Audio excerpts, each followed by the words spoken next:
Hello everyone, good morning. Hope you all are fine. So now अब हम start करते हैं हमारा chapter number 4 bill of exchange. Okay, तो पहले तो उसकी डेफिनेशन देखते हैं. एक्ट 1881 के हिसाब से अ bill of exchange is an instrument in writing content an unconditional order signed by the drawer directing a certain person to pay a certain sum of money only at a specified time to a certain person on according to his order or to the holder of the instrument. Sir कुछ पता नहीं चला तो हम हमारी normal language में बोलते हैं. बिल ऑफ एक्सचेंज क्या है? It's a one type of return document है. रिटर्न डॉक्यूमेंट में भी क्या है तो देखो पहले इसकी कुछ चीज़ें क्लियर कर लेते हैं फिर हम देखते हैं क्या है. सोच लो, दो पर्सन है, पर्सन ए एंड बी. ए ने बी को गुड सेल किया था 50,000 का क्रेडिट पे.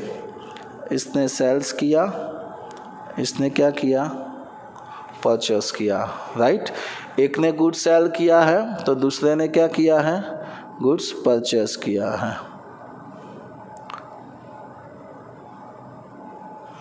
सो आगे बढ़ते हैं. बी ने पैसे नहीं दिया है तो क्या करेगा. अब ए एक चिट लिखेगा और लिखेगा IMB रुपीज़ 50,000 पे टू A इन 2 months. ऐसा लिख के साइन की जगह छोड़ देगा. कौन लिखेगा, ए ऐसा ड्रॉ करेगा, लिखेगा. ओके, तो उसको बोलेंगे ड्रॉवर. लिखेगा, ए अपनी खुद की भी साइन करेगा और बी के पास इसको भेज देगा.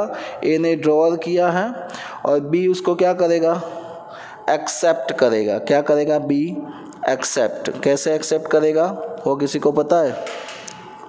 तो ए जब भी बिल्स ड्रॉन करता है और बी को भेजता है तो ए उसको उस पर एक्सेप्ट करेगा. एक्सेप्ट करने के लिए उसको उसके ऊपर क्या चाहिए, साइन करनी पड़ेगी. तो यहाँ पे बी अपनी साइन करेगा. ए ने बिल लिखा है, बी ने उसको एक्सेप्ट किया यानी कि साइन की और साइन करके वापस किसको भेज दिया, ए को भेज दिया. बी बिल ए के पास आ गया है. तो एज पर रूल्स जो भी बिल्स ड्रॉन करता है उसके लिए बोला जाता है बिल्स रिसीवेबल. क्या बोला जाता है उसके लिए, बिल्स रिसीवेबल. और बिल्स रिसीवेबल ऑलवेज क्या होता है, डेबिट. और जिसने भी एक्सेप्ट किया है उसके लिए बोला जाता है बिल्स पेएबल. और बिल्स पेएबल ऑलवेज क्या होता है, क्रेडिट होता है. ओके, सो देखो इसमें क्या है, this is a return document. इसमें ने कोई फिक्स पर्सन यानी कि ए ने बी को ये ऑर्डर दिया है कि फ़िक्स टाइम में यानी कि 2 month सर्टन टाइम बोला है. सर्टन टाइम में सर्टन अमाउंट या तो ए को पे करनी है या ए जिसको बोले. ए ने ऐसा बोला भाई ये अमाउंट सी को देना है क्योंकि उसने ये बिल सी को सेल कर दिया तो बी को वो पैसा किसको देना पड़ेगा, सी को. या फिर ए ने ये बिल एक्स को दे दिया. अब ये बिल एक्स के पास है तो जो भी बिल दिखाएगा यानी कि एक्स बिल दिखाएगा तो बी किसको पैसा देगा, एक्स को. सो यहाँ पे ऐसा बोला है. इसकी डेफिनेशन हम समझते हैं सबसे पहले. तो this is a return document. Return document है, उसमें बिल ड्रॉवर ने अनकंडीशनल यानी कि कोई भी कंडीशन नहीं रखी है पेमेंट करने के लिए. अनकंडीशनल जो भी सर्टन अमाउंट सर्टन टाइम में पेमेंट करना है, सर्टन अमाउंट सर्टन टाइम में पेमेंट करना है. और बी वो पेमेंट कैसे करेगा, तो ए जिसको बोले उसको या फिर जिसके पास ये बिल है उसको फिक्स टाइम में फिक्स अमाउंट पेमेंट करना है without any condition. It's called a bill of exchange. इसको बिल ऑफ एक्सचेंज बोलते हैं. ओके, अब देखते हैं बिल ऑफ एक्सचेंज में कैसे कैसे होता है. तो याद रखो, ए ने बिल ड्रॉन किया था तो ए के पास क्या क्या चॉइस है. ये बिल ए अपने पास रखेगा और जब टाइम पीरियड 2 मंथ ख़त्म हो जाएंगे उसके बाद बी के पास से पैसे ले लेगा। एक ये कंडीशन है। सेकंड, अगर ए को पैसे की ज़्यादा ज़रूरत है तो ए ये बिल बैंक में डिस्काउंट करवाएगा, बैंक में दे देगा, बैंक उसको पैसा देगी, थोड़ा सा काट लेगी और बाकी के पैसे ए के अकाउंट में दे देंगी और जब 2 मंथ ख़त्म हो जाएंगे तब बैंक बी के पास से पैसे ले लेंगी, यानी कि बैंक में जाएंगे वो पैसे। यानी ये सेकंड कंडीशन है बैंक में डिस्काउंट करने की। किसके लिए? ए के लिए। ये सारी कंडीशन ए के लिए ही है, हाँ, याद रखना। ओके, थर्ड कंडीशन, ए ये बिल है वो बिल किसी और को, अदर पर्सन को पैसे देने के है तो उसको दे देगा। सोच लो सी को दिया, ए ने ये बिल किसको दे दिया? सी को दे दिया, यानी अदर पर्सन को क्या दिया? एंड्रोस कर दिया। ओके, और फोर्थ कंडीशन ये है कि वो जितना टाइम है उतना टाइम तक वेट करेगा और ये बिल बैंक को देगा और बैंक को बोलेगा भाई आप इसको क्या कर लो भाई, आप इसका डिस्काउंट करवा लो, यानी कि आप उसके पैसे लेकर मेरे अकाउंट में डाल दो। ओके, सो इसको हम बोलेंगे bill of collection through out bank account. Bank को कलेक्शन के लिए भेजा। तो ए के पास इसकी 4 कंडीशन है। वो डिफरेंट कंडीशन की जनरल एंट्री हमको यहाँ पे देखनी है, वो बाद में देखते हैं। पहले हम इसके देखेंगे, बिल ऑफ एक्सचेंज है उसके characters.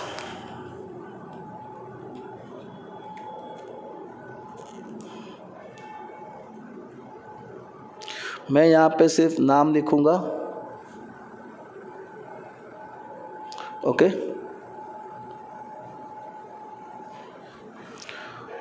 First characters in writing. Second, तो bill of exchange always writing में होना चाहिए। ओरली होगा तो उसको बिल ऑफ एक्सचेंज नहीं बोला जाएगा। ये राइटिंग में ही था ना, इसीलिए ये राइटिंग में ही होना चाहिए। सेकंड है अनकंडीशनल ऑर्डर। इसमें जो पेमेंट करने का पैसा देने का जो ऑर्डर दिया है वो अनकंडीशनल होना चाहिए। कोई भी कंडीशन के साथ ऑर्डर दिया है तो उसको बिल बोला जाएगा नहीं। स्पेसिफिक पर्सन, तो इसमें जो भी ये बिल लिखा गया है वो किसी भी स्पेसिफिक पर्सन, यहाँ पे बी था तो बी पे लिखा है तो स्पेसिफिक पर्सन पे ये बिल लिखा होना चाहिए। Number 4, bill acceptor and amount receivable. Receiver,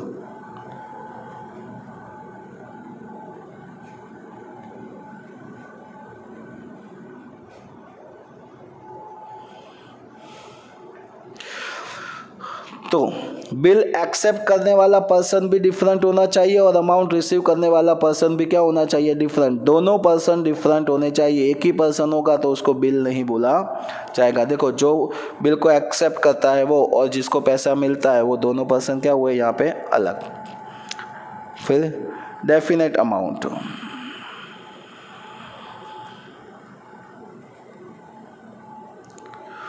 तो इसकी अमाउंट भी, जो भी अमाउंट है वो अमाउंट फिक्स होनी चाहिए। ऐसा नहीं है कि सर्टन अमाउंट, यानी कि इतने पैसे दे दो, आपको जो मर्जी हो वो पैसे दे देना, ऐसा कुछ लिखा है तो उसको बिल्स नहीं बोला जाएगा। क्लियर डेट, जिस डेट पे हम बिल लिखते हैं वो बिल की डेट क्लियर होनी चाहिए। फिर डेफिनाइट ड्यूरेशन, इसका जो टाइम पीरियड दिया है वो टाइम पीरियड भी फिक्स होना चाहिए। ओके, यानी कि फिक्स लिखा होना चाहिए 2 मंथ, 3 मंथ, 4 मंथ। ऐसा नहीं बोलना चाहिए आपको जब मर्जी हो तब देना। ऐसा लिखा होगा तो उसको बिल नहीं बोला जाएगा। फिर सिग्नेचर,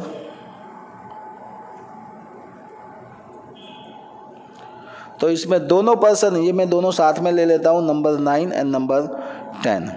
ओके, इसमें दोनों पर्सन की सिग्नेचर होनी चाहिए। दोनों, यानी कि जिसने बिल ड्रॉन किया है वो और जिसने बिल एक्सेप्ट किया है वो, दोनों के सिग्नेचर होने चाहिए। फिर ऑर्डर फॉर द पेमेंट,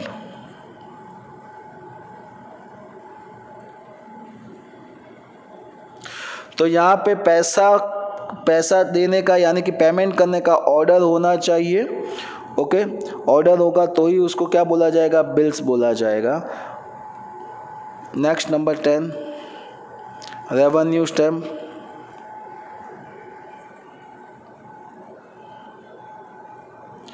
चलो अगर ज़रूरत रहती है तो इसमें रेवेन्यू स्टैम्प भी लगाना पड़ेगा। और लास्ट वन ऑन डिमांड और आफ्टर स्पेसिफाइड टाइम।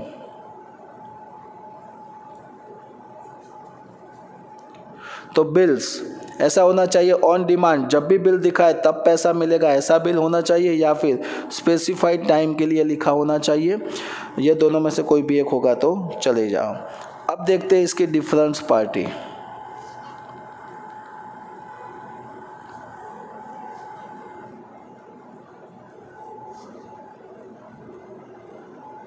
ये इंपॉर्टेंस है। बिल ऑफ एक्सचेंज में टोटल कितनी पार्टीज होती है? तो बिल ऑफ एक्सचेंज में टोटल 3 पार्टीज होती है। First drawer of the bill, लिखते हैं first drawer of the bill, second acceptor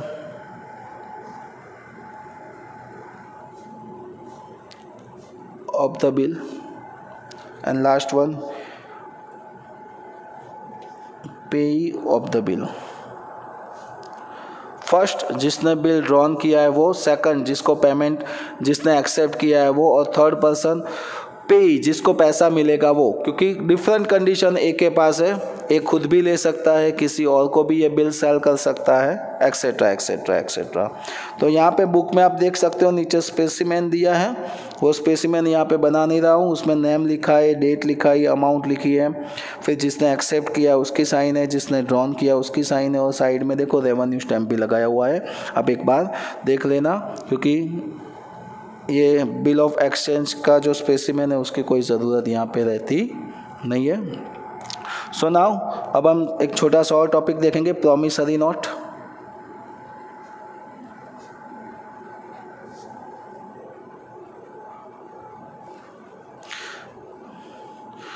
इसकी सिर्फ डेफिनेशन आपको देखनी है।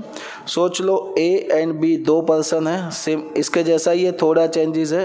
ए ने 50,000 का गुड्स सेल किया था, यानी कि बी ने क्या किया है, परचेस, राइट। सो अब क्या करेगा, यही बिल लिखेंगे, बट कौन लिखेगा, ड्रॉन बाय बी होगा, ड्रॉन बाय बी। बी ने ड्रॉन किया है, बी लिखेगा कि भाई 50,000 रुपीज़ 2 मंथ में मैं पे कर दूंगा, ए को पे कर दूंगा, ऐसा प्रॉमिस करके लिखा है, तो it's called a promissory note. Promise करके लिखा है, इसीलिए इसको क्या बोला जाएगा, प्रॉमिसरी नोट। कौन लिखेगा, जिसको पेमेंट करना है, जिसको पेमेंट करना है वो पर्सन लिखेगा। किसको लिखेगा, जिसको पेमेंट मिलने वाला है, यानी कि जिसने गुड सेल किया है उसको, राइट। इट्स कॉल्ड, यहाँ पे इसको डेटर्स बोलते हैं और इसको क्या बोलते हैं, क्रेडिटर्स। तो डेटर्स लिखेगा क्रेडिटर्स पे, यहाँ पे प्रॉमिस करके लिखता है, इसीलिए प्रॉमिसरी नोट बोला जाएगा। इसमें कितनी पार्टीज होगी, तो इसमें 2 ही पार्टीज होगी। First drawer of the bill, drawer of the note, bill हम नहीं बोलेंगे, और सेकंड पेई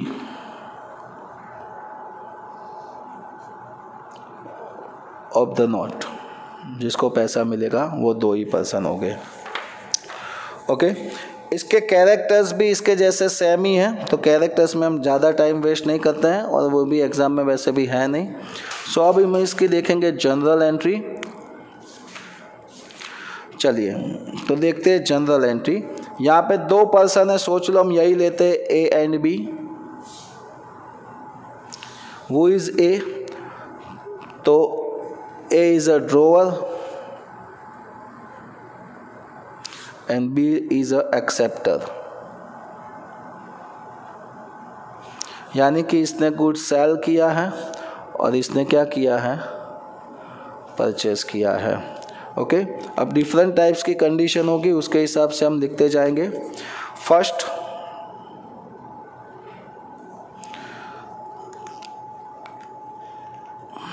सो फर्स्ट कंडीशन दैट, कि जब गुड सेल करते हैं तब, सेल ऑफ गुड, ये गुड्स सेल्स करता है, तो इसके लिए क्या हुआ, परचेस ऑफ गुड्स। एक ने सेल किया तो दूसरे के लिए क्या हुआ, परचेस। चलिए, सेल किया है, किसने सेल किया है, ए ने। किसको सेल किया है, बी को। So B is a receiver, so B account debit to sales account, ऐसा लिखा जाएगा। और यहाँ पे परचेस किया है बी ने, तो बी के बुक में क्या होगा, बी के बुक में लिखा जाएगा purchase account debit to A account. Okay, ये फर्स्ट वाली एंट्री थी। जो ए ने सेल किया है तो ए की बुक में सेल्स की एंट्री लिखी जाएंगी, B account to sale account. और बी ने परचेस किया है तो बी की बुक में परचेस की एंट्री लिखी जाएगी, परचेस टू ए अकाउंट। अब second, bill receipt of bill receivable after acceptance, यानी कि हम लिखेंगे बिल्स ड्रॉन। जब बिल्स ड्रॉन किया जाता है और यहाँ पे बिल्स क्या करते हैं, एक्सेप्ट करते हैं तब। चलिए, बिल्स ड्रॉन करते हैं, जो भी ड्रॉन करता है उसके लिए बिल्स रिसीवेबल बोला जाता है। So bills receivable always debit होता है, तो लिखेंगे bills receivable account debit to, जो यहाँ पे देखो जो भी डेबिट होता है उसको सेकंड में क्रेडिट ही करना है, टू बी अकाउंट। और यहाँ पे बिल्स एक्सेप्ट किया, ए ने लिखा था तो A account debit to bills payable account, to bills payable account. Okay, अब नंबर 3, थर्ड में डिफरेंट टाइप्स के नोट है। फर्स्ट, व्हेन, पैसा जब मिलेगा, मनी रिसीव, पैसा इसको मिलेगा जब ये बिल का पैसा मैच्योरिटी डेट पे देगा, तब जब यहाँ पे ये पेमेंट डन करेगा, सो पेमेंट डन। जब इसको पैसा मिलेगा तब उसकी एंट्री क्या होगी, तो उसको पैसा मिलेगा तो कैश या बैंक से पैसा मिलेगा तो उतना पैसा कम्स इन, सो कैश या bank account debit to bills receivable का मिला तो टू बिल्स रिसीवेबल अकाउंट। और यहाँ पे इसका reverse, bills payable account debit to cash या बैंक अकाउंट, इसने पेमेंट किया है। सो ये थर्ड वाली कंडीशन है। फर्स्ट एंड सेकंड दो एंट्री तो सब में आएगी, ये थर्ड में देखो, इसमें फर्स्ट कंडीशन ऐसी थी कि जब पैसा मिला, यानी कि जब ए ने ये बिल्स अपने पास रखा है तो ये एंट्री होगी। अब सेकंड, इसका second option, bills discount with bank,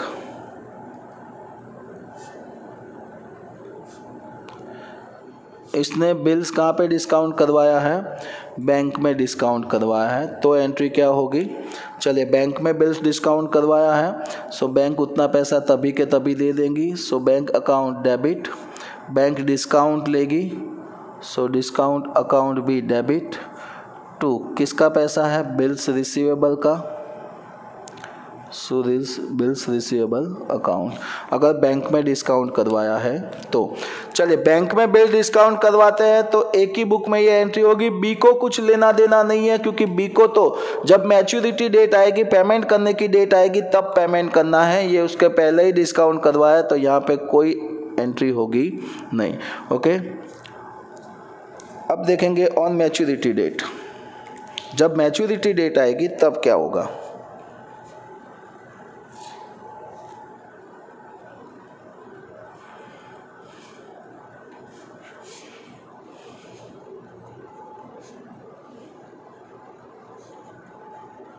maturity date पे जब पेमेंट करना है तो ये बंदा यानी कि बी वाला तो पेमेंट करेगा, सो यही एंट्री होगी, बिल्स पेएबल अकाउंट डेबिट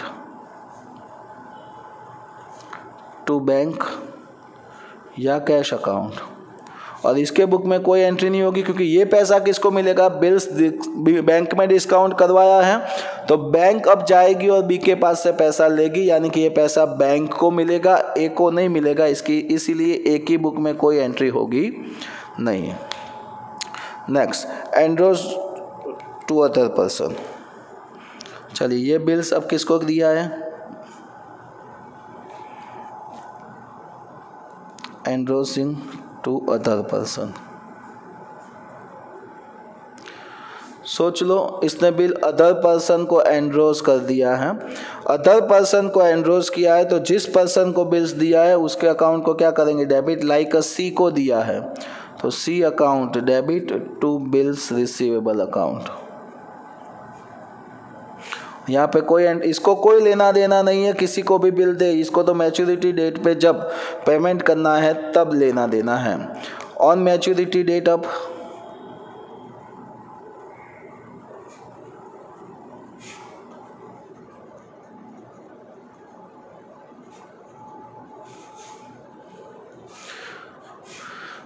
ये पैसा किसको मिलेगा, सी को मिलेगा, यानी कि मैच्योरिटी डेट पे यहाँ पे कोई एंट्री नहीं होगी और मैच्योरिटी डेट पे ये जो पेमेंट कर रहा है तो उसकी सेम एंट्री यहाँ पे होगी, कॉपी।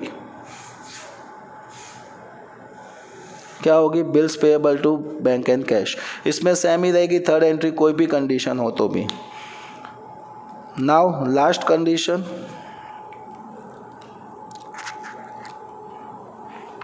थर्ड वाली फोर्थ वाली कंडीशन देखते हैं क्या है। When bill send to the bank for collection,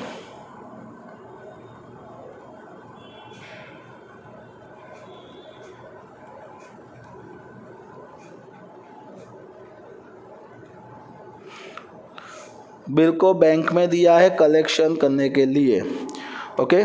so bill को बैंक में दिया है, सो उसकी एंट्री क्या होगी, bills for collection through out bank account debit, bills for collection through out bank account debit to bills receivable account. इसकी book में कोई एंट्री नहीं होगी क्योंकि अभी बैंक में दिया है। जब मैच्योरिटी डेट आएगी, क्या आएगी, मैच्योरिटी डेट,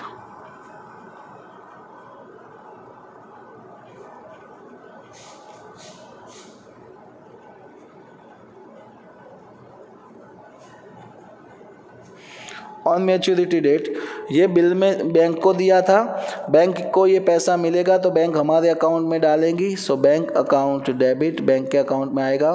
बैंक ने हमारे पास से ये वर्क जो किया उसका कमीशन लेगी, so bank commission account debit to bills for collection through out bank account credit.